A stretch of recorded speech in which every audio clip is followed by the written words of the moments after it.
point of my life, I also would like to take this chance to thank all those people who shared with me their resources in order to provide me the opportunities for what I am today.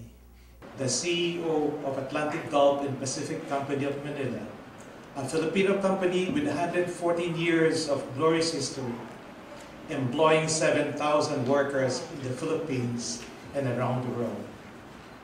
To become a CEO is indeed a big achievement. But to be candid about it, becoming a CEO has never been my dream, not even in my wildest dream.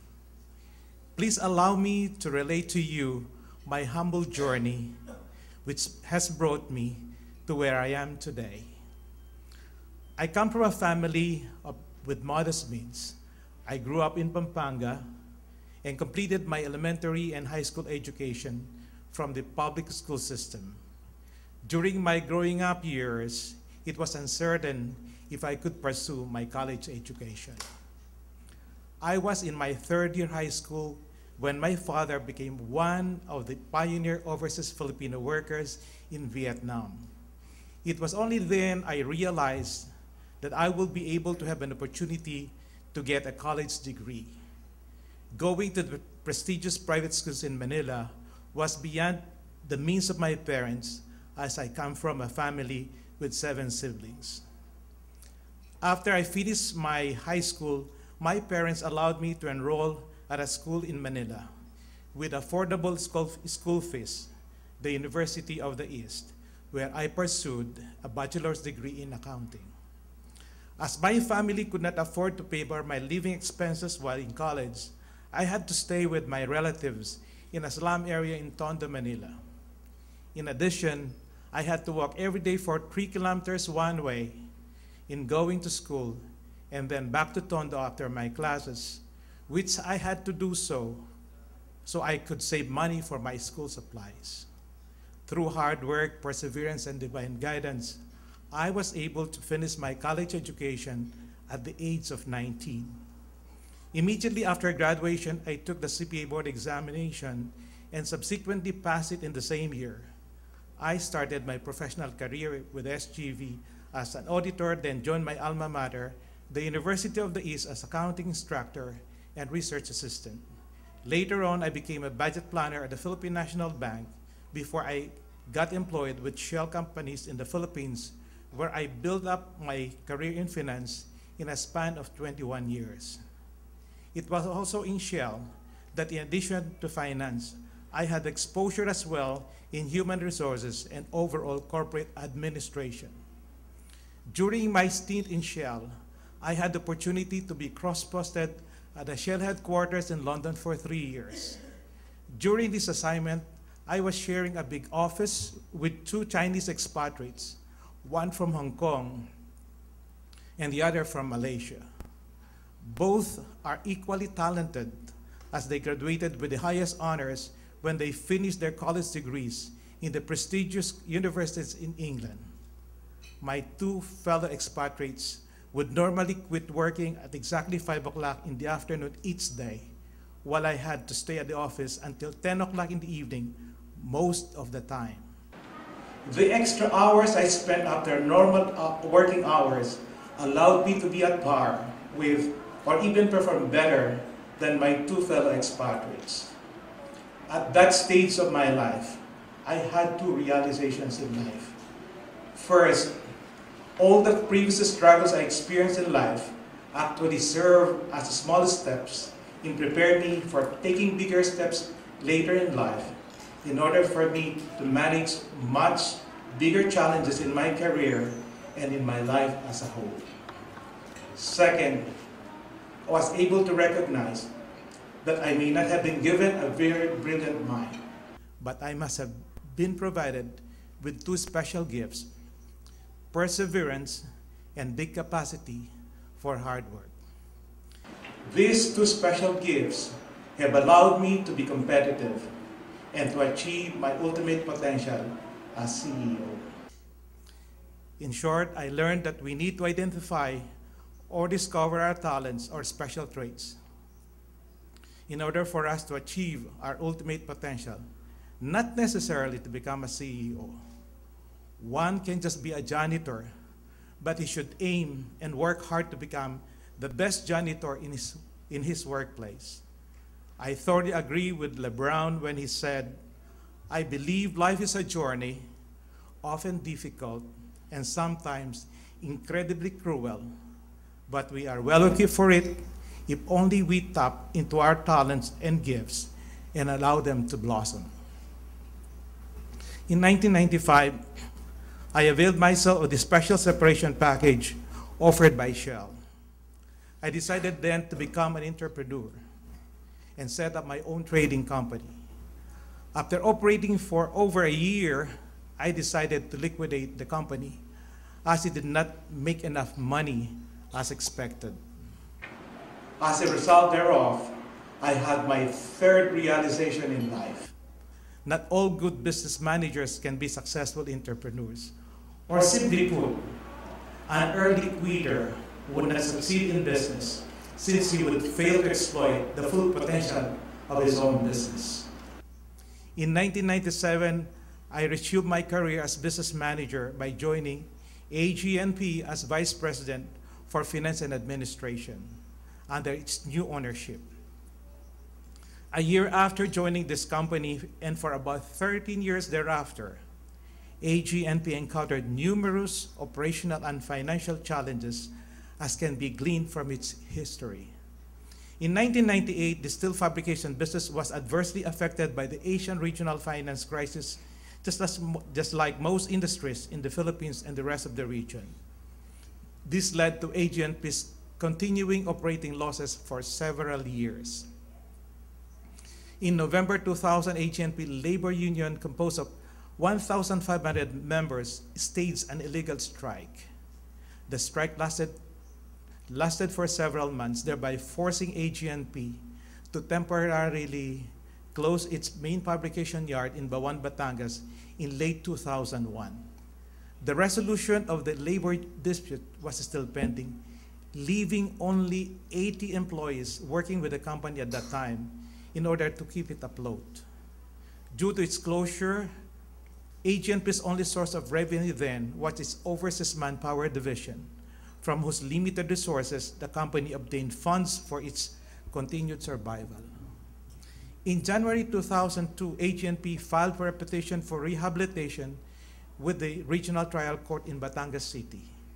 This was to preserve its assets, temporarily suspend payment to its all creditors, and then subsequently pay them and settle the claims of labor union members in accordance with the court-approved rehabilitation plan. In 2005, in an unexpected turn of events, and despite the fact that the company was still under rehabilitation then, the company was fortunate to have been awarded a contract for fabrication, hookup, and commissioning works for a large mining company in New Caledonia. Getting a multi-million-dollar fabrication contract from a large international engineering procurement and construction, or EPC company, while under rehabilitation proved to be a real challenge for AG&P, especially when no bank facility nor capital infusion or advances from its owners were made available to support the company's operation. The core management team of the company then, composed of 5 officers, worked closely and diligently to secure the fabrication contract. After 5 years of temporary closure, AG&P was initially awarded contracts worth $4 million, which was later increased from $40 million to $70 million per contracts. During this temporary closure, the company survived by selling non-essential assets and deploying skilled workers in offshore oil platforms. In April 2009, the Regional Trial Court of Batangas City eventually issued an order declaring AG&P to have been successfully rehabilitated and thus allowing the company to exit from rehabilitation. From 2000 to 2010, the company had been up for sale, and 18 interested investors undertook due diligence thereon. In December 2010, a new set of owners took over the company, which marked the birth of a new vision the establishment of a bigger and state-of-the-art modularization yard, which will be globally competitive over the medium term, as it will become capable of producing and delivering high-value third-generation modules. During the 7 years when AG&P was under rehabilitation, I was actively involved in negotiations for the orderly settlement of the past due claims of the leftist labor union, government regulatory agencies, banks, suppliers, subcontractors, and other creditors. Friends, this experience was a humbling one, as I had to convince all creditors that the rehabilitation plan of the company was a viable one. I appealed to each one of them to give the management team of the company a fair chance to turn it around within the rehabilitation period. This experience allowed me to further improve my communication and negotiation skills, which are key qualities for a CEO. Later, the company started to bid and win other contracts, started to become more involved in other activities of the operations, estimates and bids, supply chain, production, project management, and controls. In 2012, when the position of President and CEO was offered to me, I initially declined it as I preferred to offer an early retirement. Nevertheless, I was prevailed upon by the then chairman and the AG&P's board of directors to accept the highest position. This was because they wanted a current senior officer who has been with the company for a long time, with full understanding of the business and productive use of all related resources to operate it successfully and profitably. Let me give you a glimpse on how AG&P has grown from 2011 to June 2014 as one of the largest modularization centers for Southeast Asia under the new ownership and management by undertaking the following strategic directions. First, we executed our yard development plan, which resulted to the expansion of the yard area from 44 hectares in 2011 to 146 hectares in our 2 yards in Batangas. The construction of more fabrication shop and support facilities, acquisition of heavy equipment and machines. Second, we further developed our IT infrastructure as well as our systems and procedures. Third, we restructured our organization to address the requirements of our current and prospective clients and project owners. Fourth, we have also adopted the international standards and best practices in the industry in health, safety, environment, and security, as well as in the innovative infrastructure solutions from planning all the way through to commercial operations to our client. Fifth, we launched a new brand, and introduced our company as a key player in a new industry, industrial process outsourcing. Lastly, we created and implemented manpower management programs to ensure a productive, highly skilled, and well-motivated workforce. As a result thereof, revenues dramatically improved from 35 million in 2011 to 123 million in 2013 and 109 million for the first half of 2014. And the manpower increased significantly from 700 in 2011 to 7,000 today. I am now in my senior years, and I will soon be preparing for my retirement. As I've mentioned in my earlier part of my talk, I had the opportunity to become a CEO because a number of people shared with me their time and resources, which enabled me to be what I am today.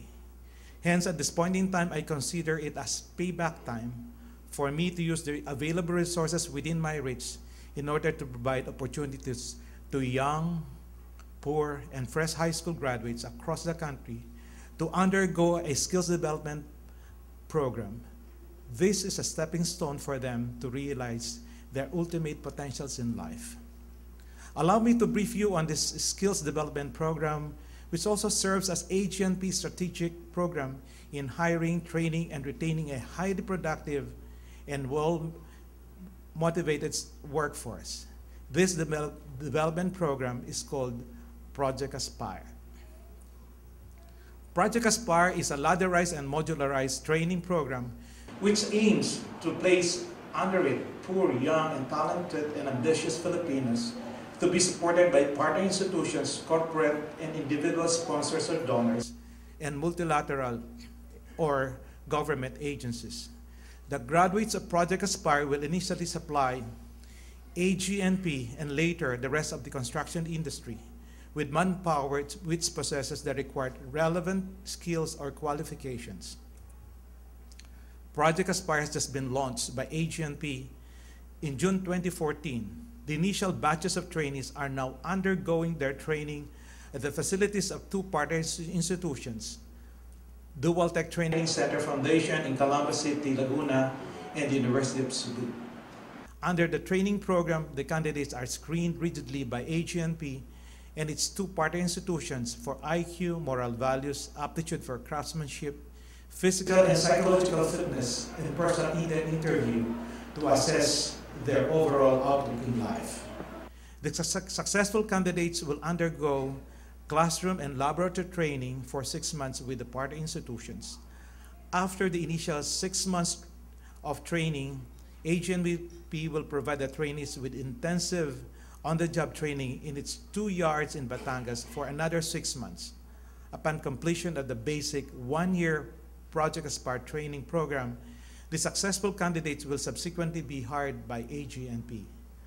After 1 year of employment with AG&P and further on-the-job training with the company, the graduates of Project Aspire can enroll in the evening extension school at our yards in Batangas, with University of Makati as our partner institution for this purpose. The graduates can choose either to pursue an equivalency degree in engineering or the advanced technical training programs, which are compliant to international standards. The advanced programs will give them continuing education in English proficiency and value system reinforcement. After completing the college degree program and passing the licensure examination, the graduate or professional may opt to pursue his postgraduate education. Again, this will be conducted at our yards after working hours. If Project Aspire proves to be successful in attaining its objectives, it can also address the career succession program in AG&P and in other construction companies who may wish to adopt it. If Project Aspire can address the needs for a workforce in the construction industry, it can likewise provide the labor requirements for other industries, hospitals, restaurants, and hotels, IT, and others.